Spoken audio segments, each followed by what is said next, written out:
하나님의 말씀 보시겠습니다. 에베소서 5장 8절입니다. 너희가 전에는 어둠이더니 이제는 주 안에서 빛이라. 빛의 자녀들처럼 행하라.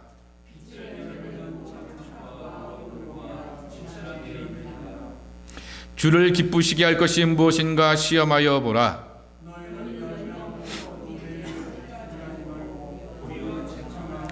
그들이 은밀히 행하는 것들은 말하기도 부끄러운 것들이라.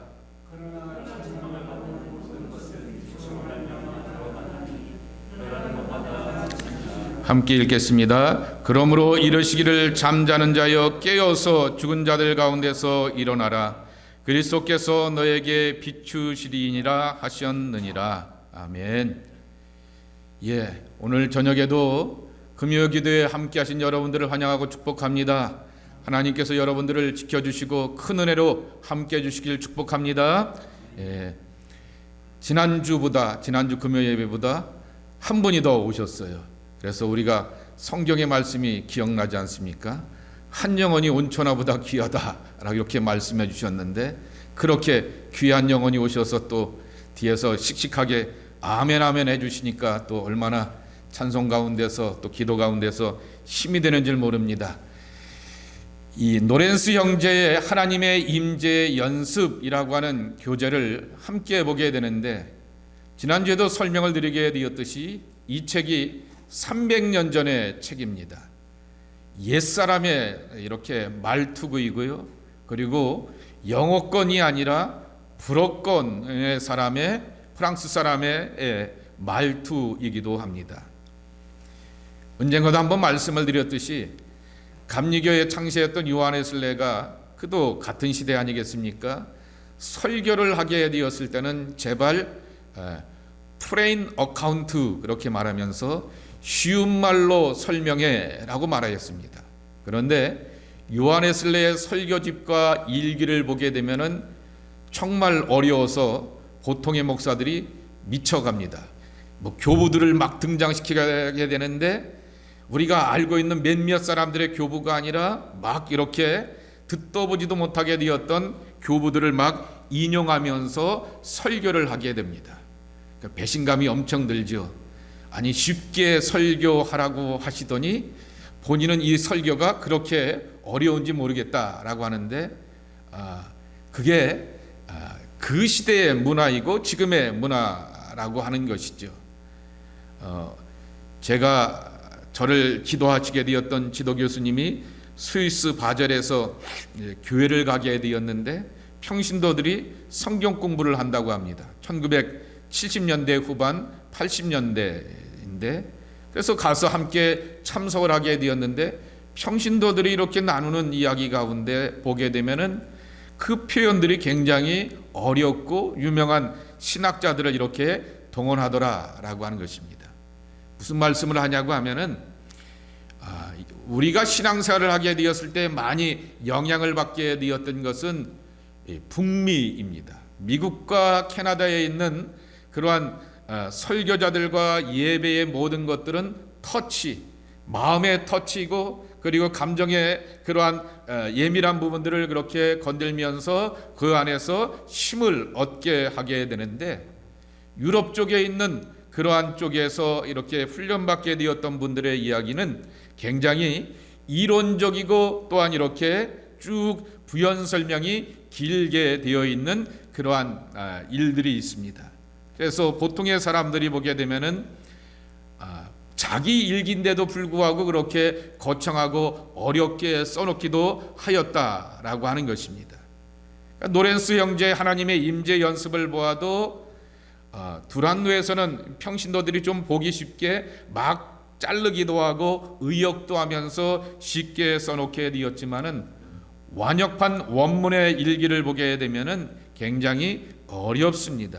그래서 지난주에 제가 해보면서 이거 쉽지 않구나라고 생각을 하게 되고, 오늘도 고민을 하다가 자를 것 자르고, 그리고 또한 쉽게 제 말로 여러분들 앞에 함께 나누면 되겠다 싶어서 계속해서 저녁 내내 묵상하면서 정리해 놓은 것들을 다시 한번 또 머릿속으로 마음속으로 정리하며 여러분들 앞에 쓰게 되었습니다. 예화를 하나 드리려고 합니다. 중국의 어느 이 남쪽에 있는 그러한 성의 성주가 아들이 넷이 있었는데 네 아들을 불러놓고는 명령을 내리게 됩니다. 내가 너희들이 이제 10대 후반 20대가 돼가서 어른이 되어서 이제 성주로서의 내 뒤를 이어서 이 성의 지도자가 되게 되었는데 그 지도자의 역할을 하기 위해서 내가 너희들을 향하여서 훈련을 시킬 것이 하나 있다라고 말하게 되면서 저 앞에 가게 되면은 망고나무가 있게 되는데 그 망고나무를 보게 되었을 때 첫째 아들 너는 겨울만 이 망고나무를 지켜보아라 그랬습니다. 둘째에게는 그리고 봄에만 이 망고나무를 지켜보아라 그랬습니다. 셋째 아들에게는 가을에만 망고를 지켜보아라 라고 말하게 되었습니다. 그리고 또 여름에만 망고를 지켜보라 말하게 되었고 막내 넷째에게는 가을에 망고를 지켜보라 라고 말하게 되었습니다. 자, 1년이 지난 다음에 이 성주가 아들들을 다 불러 모은 다음에 망고나무가 어떻더냐 라고 말하게 되었더니 첫째 아들 겨울에 지켜보게 되었던 아들이 앙상하여서 정말 죽은 것 같아 보이는 그러한 나무였습니다 라고 말하게 됩니다. 그랬더니 둘째가 말하게 됩니다. 아닙니다. 이 나무에 새싹이 돋아나게 되면서 막 푸르러지게 되는 그 과정들을 보게 되니까 신기하였습니다 라고 말하게 되고, 셋째는 꽃을 피워가게 되면서 열매를 맺는 그것을 보게 되었으니 너무나 저는 보람이 있었고 흥미진진했습니다 라고 말하게 되었습니다. 그랬더니 넷째 아들이 가을의 열매를 보게 되면서 그것이 노랗게 익어서 정말 따먹게 되었을 때 맛있는 것을 내가 알게 되었습니다 라고 이렇게 대답을 하게 되었습니다. 그러자 아버지 성주가 말합니다. 첫째가 본 것도 맞고 둘째가 본 것도 맞고 셋째가 보고 넷째가 본 것도 다 맞다라고 하는 것이죠. 바로 그렇게 제각각의 본 것에 따라서 이 나무는 그렇게 자라게 되면서 열매를 맺어가게 된다. 내가 본 것 하나만을 가지고서 고집하고 주장하게 되었을 때는 참된 지도자가 되지 못하고 온전한 지도자로 설 수 없게 되니 여러 면을 볼 줄 알게 되고 그 나무가 자라게 되는 그 본질적인 모습과 생명을 볼 줄 알아야 된다라고 하는 그러한 교훈과 권면을 하게 되었다라고 하는 예화입니다. 우리가 신앙생활하게 되었을 때 신앙에 있어서 여러 가지 면이 있습니다. 에베소서의 말씀을 보시게 되면은 성령의 능력을 받아야 된다라고 하는 것을 사도 바울의 입에서 이 에베소 교인들을 향하여서 유달리 강조하게 됩니다. 그리고 또한 다른 그러한 고린도의 말씀에 보게 되면은 사랑이 가장 큰 은사야라고 말씀하면서 사랑이라고 하는 힘과 동력을 가지고서 그렇게 하나님의 일을 해나야 된다라고 말씀하기도 하게 됩니다. 마치 복음서를 보아도 마찬가지이죠. 복음서를 보게 되면은 부활하신 주님께서 제자들에게 당부하시게 되는 그 끝장면들이 비슷하면서도 다르게 됩니다. 마가복음, 제일 먼저 기록되었던 마가복음 같은 경우에는 끝까지 믿음의 길을 걸어가라 라고 말하게 되면서 정말 믿음의 사람은 길의 사람이다 라고 말하게 되죠. 하나님의 성령이 너희들에게 오게 되니 그분이 주시게 되는 힘과 은혜를 받아서 끝까지 주어진 믿음의 길, 오늘 마지막에 우리가 부르게 되었던 그 찬송과 같이 정말 주님의 길을 향하여서 걸어가라 라는 당부를 하게 됩니다. 누가복음 같은 경우에는 전혀 다르게 되죠. 예루살렘을 떠나면 안 돼 라고 말하게 되면서 약속하신 것을 받을 때까지 예루살렘을 떠나지 말라 라고 말하게 되죠. 약속한 게 뭡니까? 하나님의 성령이죠. 그리고 약속한 것을 받기 위해서 우리는 기도해야 된다. 제자들은 기도해야 된다라고 하는 그러한 당부를 주게 됩니다. 그런데 대표적으로 요한복음은 끝장면이 다르게 됩니다. 여러분 잘 아시는 것처럼 베드로에게 예수님께서 나타나시게 되면서 너 나 사랑하니? 너 나 사랑하니? 너 사랑하니? 라고 하면서 베드로의 입장에서 보게 되면 굉장히 불안하기도 하고 찝찝하기도 하게 되었던 반복되는 질문을 그에게 던지게 하면서 바로 진정으로 주님의 양을 먹이고 주님의 목양 가운데서 동참하며 헌신하며 하나님의 나라를 세워가는 것은 사랑밖에 없다라고 하는 그러한 이야기를 하고 있는 것입니다. 오늘 제목이 뭐냐고 하면은 소소한 일도 하나님의 사랑 안에서입니다. 이 노렌스 형제가 우리가 하나님의 임재를 경험하면서 살아가는 일 가운데 하나가 뭐냐라고 하면은 바로 하나님의 사랑 안에서라고 하는 것입니다. 그가 오늘 여기 스크린에도 써놓게 되었듯이 우리가 믿고 살아가는 모든 일의 동기는 사랑이다라고 이렇게 말하게 되는 것입니다. 하나님의 사랑이 우리에게 거룩한 감동이 되고 나를 하나님의 목적으로 세워주시기 때문에 우리는 하나님의 나라를 위하여서 기쁨과 감격 가운데서 나아갈 수가 있다라고 하는 것입니다. 나는 하나님을 사랑하기 위한 목적 외에 다른 것 때문에 종교적인 삶을 영위하는 것이 아니었다. 나는 오직 그분을 위해 행동하려고 애써왔다. 죽을 때까지 내 모든 힘을 다해 그분을 사랑할 것이다. 사랑하게 되면은 먼저 딱 떠오르는 게 있잖아요.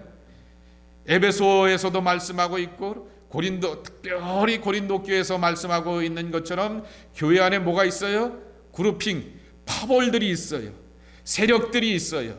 불편한 세력들과 불편한 사람들이 존재하게 되는데 그러한 사람들을 향하여서 예수의 힘으로 예수의 사랑으로 라고 이렇게 하면서 사람을 사랑하는 것에 대해서만 사랑이 동기가 되게 됩니다.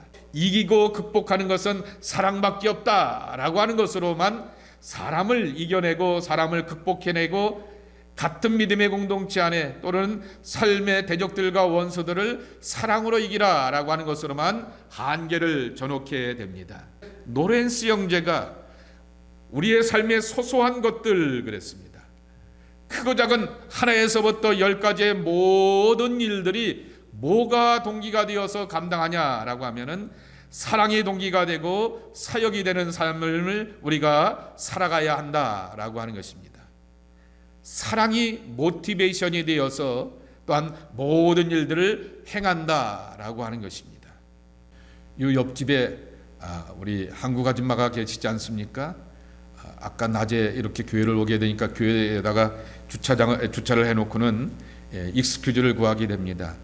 자기 마당에 아스팔트를 이렇게 깨끗하게 깔아놓아서 좀 한 2-3일 주차를 해야 될 것 같습니다 라고 하면서 이제 양해를 구하더라고요. 그래서 알겠다고 이렇게 얘기를 하게 되면서 들어가는데 비용은 얼마나 드셨어요? 라고 하면서 우리 주차장도 좀 바닥이 많이 이렇게 하지 않았습니까? 그래서 혹시나 견적이 얼마나 나오나 라고 물어보게 되었더니 아니요, 그냥 내가 다 남편하고 성당 다니는 그런 형제 한 사람 동원해서 이렇게 가족들이 달라붙어서 다 해결했습니다 라고 하면서 정말 가족들이 한 것 치고는 깨끗하고 깔끔하게 잘 이렇게 꾸며 놓게 되었습니다. 그러면서 교회에서도 할 수 있어요 라고 이렇게 하면서 한 남자 15명이 달라붙으면 한대요. 그렇게 본인들의 경험을 따라서 그렇게 한다고 하면서 죄송합니다만 한마디를 하게 하더라고요. 아이, 교회가 요새 마당에 주차장에 보게 되면은 지저분하던데 라고 하면서 한마디를 또 하더라고요. 봤더니 정말 주차장에 누가 티모톤 뭐 이렇게 뭘 먹고는 컵을 버려놓기도 하고 하필이면 또 포도봉봉 이렇게 캔도 이렇게 주차장 바닥에 떨어져 있어요. 그래서 막 주워가고 이렇게 장갑을 끼고 교회 이렇게 마당 주변을 이렇게 다 이렇게 주워내게 되었던 것입니다. 이 한번 이렇게 돌아보게 되니까 잡다한 것들이 보이긴 보이더라고요. 그러니 나름대로 깔끔하게 꼼꼼하게 꾸미고 사는 사람의 입장에서 보게 되면은 보이는 것들이 이렇게 지저분하여서 보이게 되었을 것입니다. 그분의 입장에서 보게 되면은 자기 집을 엄청 사랑하게 되고 아끼고 소중하게 여기게 되니까 그 사실은 엄청난 힘을 동원해야 되는 건데도 불구하고 그 자기 집 주차장에 아스팔트를 그렇게 깨끗하게 깍깍 이렇게 깔고 정성을 다하게 되었던 것이죠. 저는 오늘의 말씀을 준비하면서 이것을 도리어 돌아보게 되었던 것입니다. 한 바퀴만 돌아보게 되면은 눈에 들어오는 것들을 이렇게 닦고 정리하고 죽기만 하게 되면은 나름 깨끗해지고 깔끔해질 수가 있게 되는데, 내 마음 가운데 처음 이 교회에 왔을 때 그 마음의 동기보다도 많이 식어버린 것 아닐까라고 하는 그러한 부끄러운 마음도 제 안에 갖게 되었던 것입니다. 사랑이 동기가 되어서 사역을 하는 삶, 그것을 이 로렌스 형제가 강조하게 되었던 것입니다. 그러면서 말하게 되는 것은 복잡하게 생각하지 말라라고 하는 것입니다. 단순하게 하나님의 도우심을 구하면서 그렇게 고백하라라고 하는 것이죠. 주님께서 은혜를 주지 아니하시면, 주님께서 능력을 주지 아니하시면 이러한 일들을 행할 수가 없다라고 하는 것입니다. 그 일은 어떻게 되냐고 하면은 이렇게 표현하고 있습니다. 바깥일도 집안일과 같이 하라라고 하는 그러한 이야기를 하고 있는 것이죠. 지난주에도 말씀을 드렸듯이 노렌스 형제가 어린 시절서부터 하나님 앞에서 헌신하여서 수도사가 된 것이 아니었습니다. 무려 나이가 50이 다 되어서 45살에 입문하게 되고 50이 다 되어서 수도사로서 이렇게 인준을 받게 되고 오대인을 받게 되고 안수를 받게 되었던 것이죠. 여기 도표에도 있게 되는 것처럼 어린 시절에 전쟁터에 영국과의 30년 전쟁 가운데서 하게 되었다가 몸에 부상을 입게 되어서 다리를 쩔뚝거리게 되는 장애를 갖고 살게 되었습니다. 이 프랑스가 천주교가 바탕이었기 때문에 그렇게 하였다가 개신교, 기독교로 개종, 회심을 하게 되었던 것이죠. 그리고 회계사의 공부를 하게 되었던 것이죠. 회계사 밑에 있는 조무원이 되어서 회계사의 말 그대로 우리나라 일본 말이겠지만 시다로 이렇게 일하면서 섬겨가게 되었는데 늘 지적을 당하게 됩니다. 신통치 않은 것을 그가 경험하게 되면서 자기 자신에 대해서는 그렇게 낭망하게 되는 것이죠. 나는 내가 하는 일에 있어서 재주가 없고 주제가 안 되는가 봐 라고 하는 그러한 낭망의 마음이 있게 되었지만은 한편으로는 은혜를 받게 되면서 점점 더 기독교 신앙에 심취하게 되고 깊이 빠져들게 되었다가 40대 중후반에 그는 이제 수도원에 들어가게 되었던 것이죠. 갈멜산 수도원이라고 하는 수도원에 들어가게 되었던 것입니다. 그가 맨 처음에 하게 되었던 일은 뭐냐라고 하면은 일반적인 수도사가 되어서 경건의 훈련을 받고 하루의 규칙적인 그러한 루틴을 따라서 신앙의 훈련을 받게 되는데 정말 자기가 수도원 오기 전에서의 신앙생활보다도 연약한 것을 경험하게 됩니다. 그러다가 그가 주방에서 일을 하게 되는 그러한 경험을 하게 되었습니다. 남자들 가운데서 혹시 주방 일을 잘하시는 분들이 계십니까? 그래서 아내들이나 아이들이나 자녀들이 당신이 하게 되면, 아빠가 하게 되면 음식이 맛있어요 라고 하는 그러한 소리를 들으세요? 자신 있으세요? 저는 딱 하나, 이 샤브샤브를 하게 되면 맛있다고 하는데 애들한테 해줄게 라고 약속을 해놓고는 못 해준 지가 한 5년이 넘게 되었는데요. 샤브샤브를 언젠가는 해줘야 될 텐데요. 정말 이 듣도 보지도 못하게 되었던 주방일로 그가 들어가게 될 때 몸이 견뎌내지를 못하게 되었고, 그리고 또한 그 과정의 모든 것들이 정말 반응들이 신통찮게 되어서 주방에서 일하는 것조차도 제대로 적응을 못하게 되었습니다. 그렇지만은 거기서 점점 더 적응해 가게 되면서 주방에서 바쁘고 분주하게 노동하고 일하게 되면서 하나님의 임재를 경험하게 되지요. 지난주에도 말씀을 드리게 되었듯이 고된 노동, 극한 상황 가운데 몰리게 되면 더 집중력이 생기게 되는 것처럼 그 깊은 집중력 가운데서 하나님의 임재를 경험하게 되고 하나님의 말씀을 경험하게 되었던 것입니다. 그가 이러한 예화를 하나 들고 있습니다. 한 번은 그에게 포도주를 사오라고 하는 그러한 명령을 받게 되었습니다.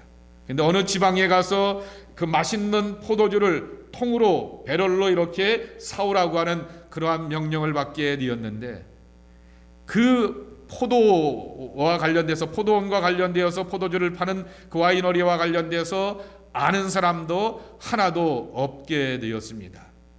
하나 결정적인 문제가 있게 되는 것은, 본인은 전쟁 가운데서 몸에 부상을 입어서 핸디캡이 있었는데도 불구하고 이 배럴을, 통을 이렇게 짊어지고 운반해서 가지고 와야 한다라고 하는 엄청난 일이 있게 되었다라고 하는 것입니다. 그 맨 처음에는 부담스럽고 어렵게 되지만은 주방에서 일하면서 경험하게 되었던 하나님의 임재를 그가 경험하게 되면서 발견하게 되었던 것이 하나 있다라고 하는 것이죠. 사랑이라고 하는 것입니다. 하나님이 나를 사랑하셨기 때문에 그 사랑하셨던 하나님께서 내게 이 일을 허락하여 주시게 되었기에 주신 하나님의 은혜와 목적과 계획을 따라서 나는 능히 이 일을 행할 수가 있어 라고 하는 그러한 고백으로 나가게 되었다라고 하는 것입니다. 맨 밑에 이런 말이 있지 않습니까? 제가 행하려고 하는 이 일은 당신의 일입니다 라고 이렇게 고백하게 되었다라고 하는 것이죠. 이 일이 힘들고 어렵고 부담스럽고 막연한 동네에서 막연한 사람들을 만나게 되는, 정말 여러 가지로 인하여서 압박을 받고 몸에 장애가 있는 일임에도 불구하고 하나님의 일이다라고 하는 것에 대하여서 기쁨을 얻게 되었던 것은 그의 마음 가운데서 하나님의 사랑을 확인하게 되었다라고 하는 것입니다. 그러기에 모든 것들이 다 하나님의 임재와 사랑 가운데서 경험하게 되었다라고 하는 것입니다. 경험하는 것이 하나 있습니다. 일들을 해다 보게 되면은, 혹은 사람들과의 관계 속에서 살다 보게 되면은 일을 항상 잘하는 것 아니지 않습니까? 그리고 관계라고 하는 것이 항상 좋은 것 아니지 않습니까? 그러한 일 가운데 경험되게 되는 것이 뭐냐라고 하면은, 내가 남들 앞에서는 뭐 이렇게 자기 변명하면서 자기를 향하여서 당당하게 세워놓고 그런 건 아닙니다라고 이렇게 뻔뻔하게 말할 수도 있고 당당하게 말할 수 있지만은 스스로의 마음 가운데서 가책이 다가오게 된다라고 하는 것이죠. 마음의 가책을 다가오게 되었을 때 이것을 하나님께 가져가는 것이라고 하는 것이 참으로 중요하다라고 하는 것이죠. 나는 잘못들을 하나님께 고백하지만 변명하려고 애쓰지는 않는다라고 이렇게 말하게 되었습니다. 겸손하고 솔직하게 나의 실수와 연약함과 자책에 대한 것들을 하나님 앞에 고백하게 되었을 때 하나님께서 나를 품어주시고 하나님께서 나를 회복시켜 주시고 하나님의 사랑으로 나를 지켜주시는 것을 확인하게 되었다라고 하는 것을 그가 고백하게 되는 것입니다. 바로 하나님의 사랑이 모든 일상의 삶을 살아가는 데 있어서 위대한 동기가 된다라고 하는 것입니다. 다시 한번 조금 전에 말씀을 드리게 되었던 요한복음 21장의 말씀을 여러분 곰곰이 묵상해 보시길 바랍니다. 내 양을 먹이라 혹은 내 양을 치라 라고 하는 것은 우리는 사명이라 말하게 됩니다. 혹은 부르심이라 말하게 됩니다. 그리고 내게 주어지게 되었던 내 삶의 목적, 가치, 의미라 말하게 됩니다. 사람은 이 가치와 목적과 의미를 잃어버리게 되면은 쓰러지게 마련인 것이죠. 어느 글에 보게 되니까 작년에 한국에서 기독교인 가운데서 무려 2,600명이 자살하여서 목숨을 거둬갔다라고 이렇게 말하게 됩니다.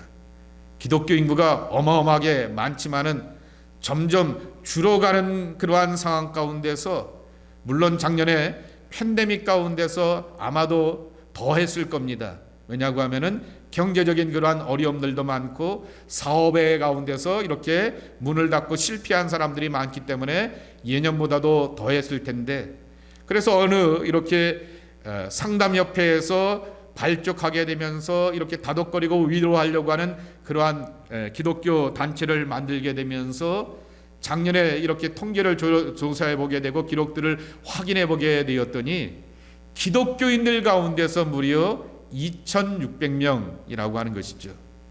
뭐 많게는 1,000만이라고 말하지만 지금은 1,000만이라고 말하지 않고 700~800만이라고 이렇게 말하게 되는데, 중요한 사실은 우리가 삶이라고 하는 것이 하나님께 담겨져 있고 하나님의 목적과 부르심으로 우리가 산다라고 하면서 이 목적과 부르심과 삶의 거룩한 이렇게 소정함을 부여하게 되는 것이 신앙이고, 그리고 하나님의 사랑이라 이렇게 말하게 되는데, 얼마나 절망스럽고 괴로웠으면은 그러한 상황 가운데, 극한 상황 가운데서 그렇게 포기하게 되었을까 하면서 안타까운 그러한 일들을 우리가 경험하게 되는 것이죠.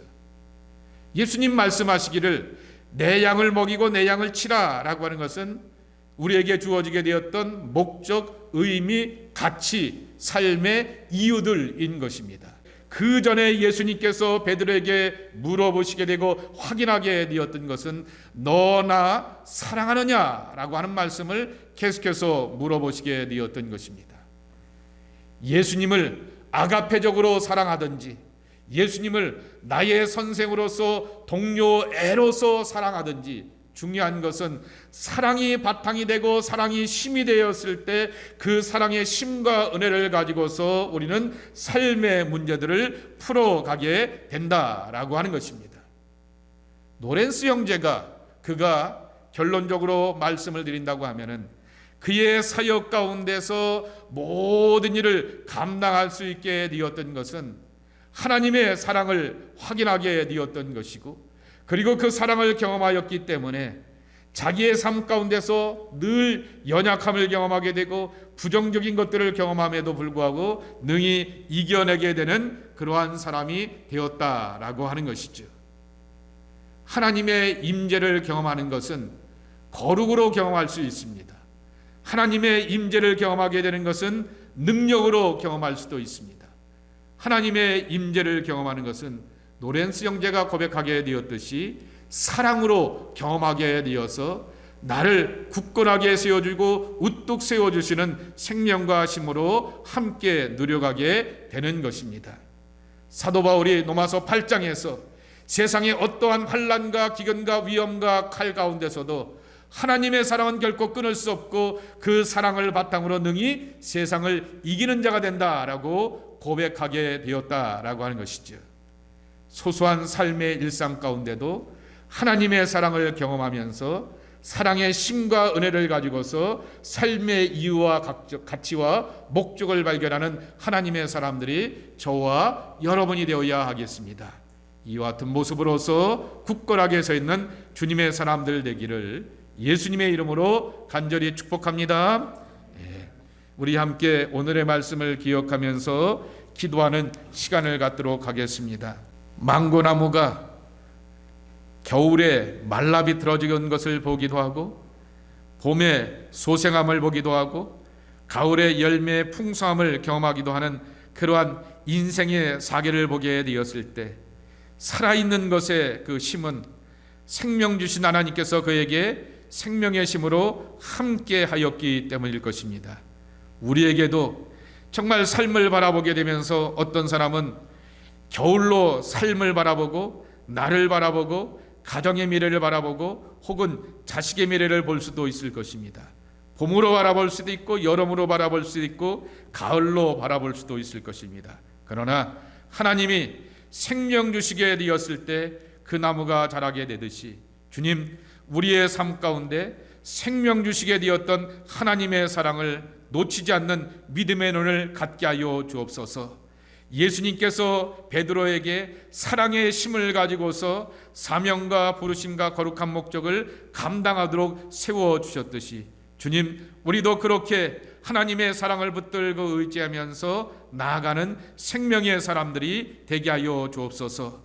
하나님이 나를 사랑하여 주셨듯이 나도 예수님 사랑합니다. 하나님 사랑합니다. 그 사랑의 심과 은혜와 능력을 가지고서 이 세상을 이겨내는 사랑의 승리자들, 사랑의 능력자들로서 우리로 붙들어 주시옵소서. 우리 함께 주님 불러가시면서 간절한 마음으로 기도하도록 하겠습니다. 주여! 두 번째 기도할 것은 우리의 교회가 다시 한번 정말 예배의 사람들로 가득 찰 수 있도록, 찬송과 기도의 사람들로 가득 찰 수 있도록 우리 금요 찬양 예배를 위해서 여러분 기도해 주시기 바라고요. 이제 9월 마지막 주에 이 온타리오 교협에서 미랄 교회를 빌려 가지고 전체 모든 온타리오에 있는 교회들을 초청하여서 귀한 강사가 오십니다. 아주 한국에서 의정부에서 큰 교회로 이렇게 섬겨가시지만은 겸손하시고 진실하시며 어디에 가서 이렇게 앞장서고 무슨 교계에서 감투쓰기보다는 그저 목회만 하시고 기도만 하시는 그러한 신실한 분이 오셔서 말씀 전하시게 될 텐데, 귀한 은혜 받는 그러한 집회가 될 수 있도록 기도해 주시기 바라고, 우리에게도 그와 같은 은혜가 접해질 수 있도록 위에서 기도해 주시기 바라고, 우리 교회 안에 있는 모든 모임들이 믿음 안에서 모이게 힘쓰는 자들의 모임이 될 수 있도록 하나님 지켜달라고 우리 함께 이 교회를 위하여서 함께 기도하는 시간을 갖도록 하겠습니다. 함께 기도합니다. 여러분, 아까도 말씀을 드렸듯이 작년에 한국에서만 기독교인들이 자살자가 2,600명이라고 하는 안타까운 결과를 보게 됩니다. 삶의 가치와 목적을 잃어버리게 되고 방향을 잃어버리게 되고 하나님의 사랑을 잃어버리게 되니 삶의 위기와 절망스러운 가운데서 그렇게 삶을 선택하게 되는 안타까운 모습일 것이죠. 그것이 한국의 통계이지만은 이 땅에 살면서 이민자는 더 어렵고 힘든 상황 가운데 우리가 몰리지 않습니까? 물론 여기가 선진국이기 때문에 돌보기도 하고 챙겨주기도 하고 또 서로를 향하여서 이렇게 다른 사람을 의식하지 않는 그러한 것도 있기도 하지만은, 그러한 가운데서도 우리 주변에 있는 마음이 아픈 사람들, 또 영혼이 아픈 사람들, 삶의 가치와 목적을 잃어버렸던 사람들, 여러분 위해서 기도해 주시기 바라고, 또 교회 안에 육체적인 질병과 연약함을 갖고 있는 이들을 위하여서 함께 기도하시고 함께 자유롭게 기도하시다가 돌아가시도록 하겠습니다.